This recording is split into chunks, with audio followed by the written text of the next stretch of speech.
ఆంధ్రప్రదేశ్ కి పట్టిన హిట్లర్ నువ్వు.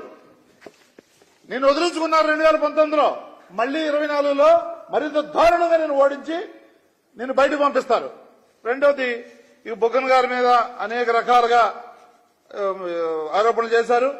చేదోడని చెయ్యిచ్చింది ఈ పత్రిక చూడండి ఎంత నీచంగా దిగజారిపోయి ఏ విధంగా చేదోడని చెయ్యిచ్చింది.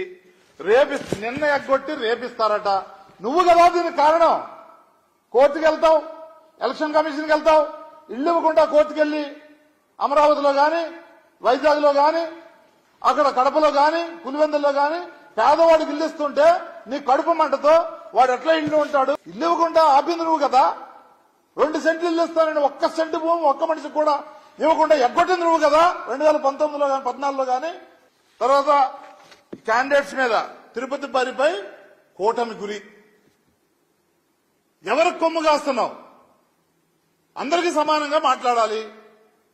పత్రికా విలువలుంటే పోటీ చేస్తున్న అందరూ కూడా వీళ్ళు పోటీ చేస్తున్నారు, వీళ్ళు ఇలా వాగ్దానాలు చేశారు, లేదంటే వీళ్ళు ఇలా మాట్లాడారు, ఇది మార్చావు. కానీ కూటమి గురేట. ఎవరికి కొమ్ము కాస్తున్నావు? ఏం పత్రికా విలువలు? ఇదేనా నీ చీకటి రాజకీయం, చీకటి రాతలు? నేను శ్రీకాకుళంలో ఒక సైన్మెన్ మీద, మహిళా తల్లి మీద ఇష్టం వచ్చినట్టుగా దాడి చేయించావు. ఇవాళ మాచర్లలో రౌడీ మూకలు అద్దెకు తీసుకోవడం, వాళ్ళని మందు పోసి డబ్బులు ఇచ్చి మేపి మతపడేనులా తయారు చేసి ఆడవాళ్ల మీద గుసుకొలుపుతున్నావు.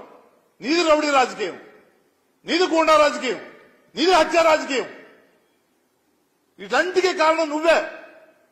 పిచ్చెక్కి ఓడిపోతానని భయంతో, నీ డబ్బు అహంకారంతో ఇవన్నీ కూడా ఆంధ్రప్రదేశ్ లో చేస్తుంది నువ్వు. కాబట్టి ఇదంటికి కూడా రేపు 13న జరిగే ఎలక్షన్ లో బ్రహ్మాండంగా తీర్పిచ్చి నేను ఇంటికి పంపిస్తారు. ఈ వీడియో కానీ మీకు నచ్చినట్లయితే లైక్, కామెంట్, షేర్ చేయండి. మరిన్ని అప్డేట్స్ కోసం సబ్స్క్రైబ్ చేయండి.